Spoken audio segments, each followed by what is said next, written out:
कितना भी निंदा किया जाए माननीय सांसद के साथ, आदरणीय दानिश अली जी के साथ जो व्यवहार किया गया, जो पार्लियामेंट को रक्त रंजित करने का प्रयास हुआ, पार्लियामेंट में भी दंगा कराने का प्रयास किया गया, जिसको जितना भी निंदा कर दिया जाए कम है। मैं कहता हूं, अगर भारतीय जनता पार्टी वोटों का अपहरण न करे, जनादेश का अपहरण नहीं करे, तो विपक्ष में भी नहीं आ पाएगा। मैं दावे के साथ कहता हूं, नेता अगर चाहते हो, चेहरा चाहते हो, तो आप गिनती कर लो, 550 सांसदों में सबसे कम ज्ञान, सबसे कम डिग्री का कोई अगर प्रधानमंत्री आज तक बना, अगर कोई होगा, उसका नाम नरेंद्र मोदी जी है। भारतीय जनता पार्टी आज ही मैदान छोड़ दिया। 8 महीना पहले विशेष सत्र बुलाकर तासीर देखा, टेलर देखा, कर्नाटक का, हिमाचल का टेलर देखा, बंगाल का टेलर देखा, 7 राज्यों का उपचुनाव का टेलर देखा, और जहां भी अब चुनाव में जा रहे हैं वहां कुर्सियां खाली मिल रही है, लोग मार रहे हैं, पैसों पर भी लोग नहीं आ रहे हैं। इनको आभास हो गया, इसलिए 8 महीना पहले प्रधानमंत्री जी ने कुर्सी छोड़ दिया। अब ये वही लोग हैं इंडिया को विरोध कर रहे हैं, जो कल तक सारी योजनाओं को इंडिया के नाम से चलाते थे।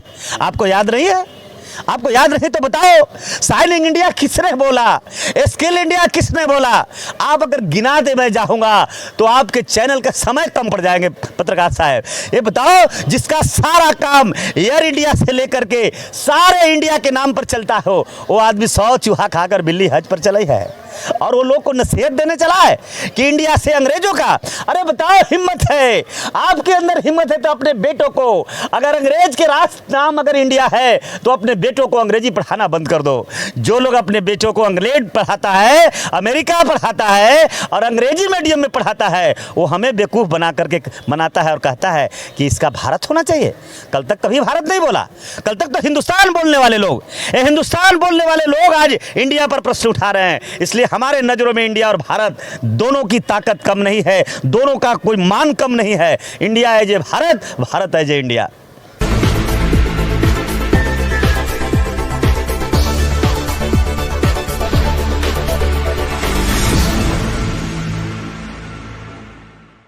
नमस्कार, नवजागरण लाइव में आपका स्वागत है। और अभी हम अम्बेडकर भवन में हैं। हमारे साथ बहुजन आंदोलन में बढ़ चढ़कर हिस्सा लेने वाले राजेंद्र यादव जी हैं, और इनसे जानेंगे कि जो आज का समय है, जो आज का दिन है, उसमें क्या विशेष हो रहा है। जी, स्वागत है। आपको भी नवजागरण परिवार को बहुत सारी शुभकामनाएं, आपको बहुत बहुत बधाइयाँ। सभी सोशल मीडिया के पत्रकारों को बहुत बहुत शुभकामनाएं।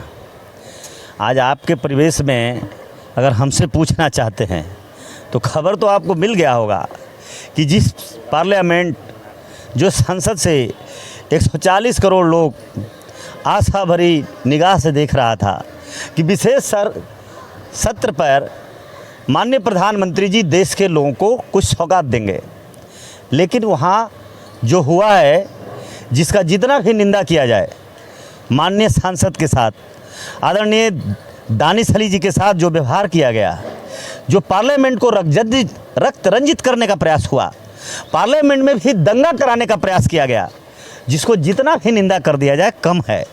तो बताइए, यही देश के प्रधानमंत्री जो आज हम लोग आज संघर्ष कर रहे हैं भारतीय जनता पार्टी को हटाने का, कि 2024 में भारतीय जनता पार्टी को हटाओ, क्योंकि ये सरकार जो है, ये भारतीय जनता पार्टी संघ परिवार की जो सरकार है, वो जन विरोधी सरकार है, जातिवादी सरकार है, मनुवादी सरकार है। लेकिन बड़ा खुशी की बात है, मैं इस खुशखबरी दे दूं पत्रकार साहब, कि जिसका अभियान हम चला रहे हैं, आंदोलन चला रहे हैं, 2 दिन पहले संसद में प्रधानमंत्री जी ने खुद ही हार को स्वीकार कर लिया और 8 महीना पहले संसद को छोड़ दिया। ये बिल्कुल देख लीजिए सामने, ये भारत में पहली बार है कि कोई प्रधानमंत्री 8 महीना पहले विशेष सत्र बुला करके और अपने घर में बैठ जाता है। आप बताओ मुझे, आप जो करने जा रहे हो कि हम राम मंदिर को उद्घाटन करके, हम राम मंदिर को चालू करके और भोज में वोट राम राज का सपना दिखा करके वोट ले लेंगे। लेकिन देश कोई पहली बार राम राज नहीं देखा है। हमने वो दिन भी राम राज देखा जब सीता को परीक्षा देना पड़ा। हमने वो रामराज देखा जहां शंभु को हत्या किया गया। हमने वो रामराज भी देखा जहां एकलव्य को अंगूठा काटा गया। तो देश के लोग तो रामराज देख रहे हैं। और भारतीय जनता पार्टी का 10 साल भी रामराज देखा, जहां नूह को भी देखा और जहां बोरीवली में 3 मुसलमान के बेटों को गोलियां मार दिया गया और जहां हजारों बेटियों को निर्वस्त्र करके मणिपुर में बलात्कार किया गया, वो भी रामराज देख लिया। रामराज धीरेन्द्र शास्त्री का भी देखा, आसाराम बापू और राम रहीम का भी देखा। इसलिए कह रहे हैं अब रामराज नहीं, अब बिल्कुल 2024 में अंबेडकर राज के लिए हम लोग संघर्ष कर रहे हैं, संविधान राज के लिए कर रहे हैं। संविधान की लड़ाई जारी है और मेन दिक्कत बहुजन के साथ ये है कि ये परिवार रैली में भीड़ के साथ आ जाता है, कहीं कोई बात होती है तो भीड़ एक साथ हो जाती है, लेकिन जब वोट की बात आती है, जब परिवर्तन की बात आती है तो वहाँ वो फिर क्यों चला जाता है उन्हीं के साथ? नहीं, बिल्कुल नहीं, मैं इस बात में विश्वास नहीं करता हूँ।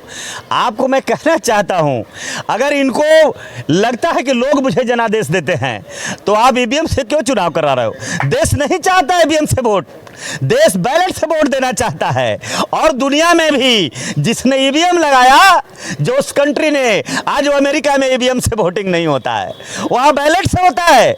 और जो इस अमेरिका का कंसेप्ट भारत में लेके आया, जहां विपक्ष भी कह रहा है और तमाम लोग कह रहे हैं ईवीएम हटाओ, लेकिन ये चोर, जनादेश को चोरी करने वाले लोग, अपहरण करने वाले लोग गलत तरीके से ईवीएम को सहारा में लेकर सत्ता में आता है। अगर ईवीएम में अभी मुझे बताओ, कुछ क्षेत्रों का सासिर है, सामाजिक बनावट है। आपने घोसी का उपचुनाव देखा, उत्तर प्रदेश का घोसी का उपचुनाव देखा, जहां बहुत कम SC ST OBC के लोग वहाँ से रिप्रेजेंटेशन होता रहा है। क्या होता रहा है, राजेश पायलट जी भी वहाँ का नेता होते रहे हैं कांग्रेस पार्टी में, लेकिन आप देखिए वहाँ 1.25 लाख वोटों से भारतीय जनता पार्टी को शिकस्त मिला। आप देखिए कर्नाटक के अंदर, आप देखिए हिमाचल के अंदर। और जब वोट का अगर जो खासकर मतदान हुआ और बैलेट से मतदान हुआ, तो आप कुछ और राज्यों में भी आप देखे होंगे जो निकाय का भी चुनाव हो रहा है, वहाँ भी आप देखिए 10% भी भारतीय जनता पार्टी नहीं आई। मैं कहता हूं, अगर भारतीय जनता पार्टी वोटों का अपहरण न करे, जनादेश का अपहरण नहीं करे, तो विपक्ष में भी नहीं आ पाएगा, मैं दावे के साथ कहता हूं। इसलिए बहुजन समाज एकजुट है, बहुजन समाज इकट्ठा एक साथ है। आपने देखा होगा कि लोगों ने घोसी में ही नहीं, आपने झारखंड में भी देखा। और आपने 7 राज्यों का चुनाव हुआ, 7 राज्यों में 5 राज्यों में भारतीय जनता पार्टी धूल चाट गई। तो जनादेश का इशारा आपको पता चल गया होगा कि भारतीय जनता पार्टी का जो भी देश में जनादेश है, वो बिल्कुल नकली जनादेश है, धोखा देके जनादेश लिया है, छल करके लिया है, वोटों को और जनादेश को अपहरण करने का काम किया है। लेकिन जो इंडिया और भारत की लड़ाई है, उसमें इंडिया और एनडीए की लड़ाई में आपके इंडिया में कोई नेता नहीं दिख रहा है उनको, वो कह रहे हैं कि कोई नहीं है इसमें। आपको कैसे लगता है नीतीश कुमार जी नेता है?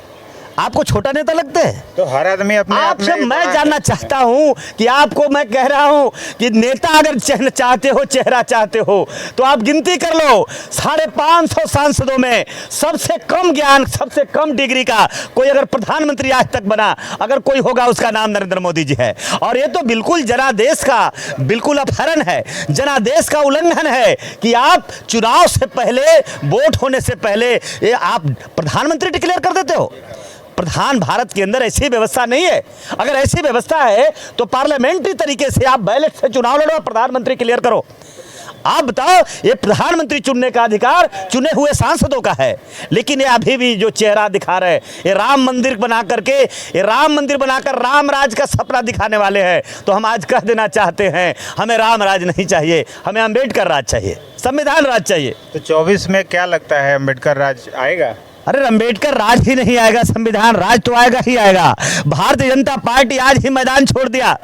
8 महीना पहले विशेष सत्र बुलाकर तासीर देखा, टेलर देखा कर्नाटक का, हिमाचल का टेलर देखा, बंगाल का टेलर देखा, 7 राज्यों का उपचुनाव का टेलर देखा, और जहां भी अब चुनाव में जा रहे हैं वहां कुर्सियां खाली मिल रही है, लोग मार रहे हैं, पैसों पर भी लोग नहीं आ रहे हैं। इनको आभास हो गया, इसलिए 8 महीना पहले प्रधानमंत्री जी ने कुर्सी छोड़ दिया। अब बिल्कुल इंडिया के लोग तैयारी करें, अच्छे तरीके से आए, अच्छे लोगों को सांसद बनाए और संविधान राज बनाए, संवैधानिक देश बनाए।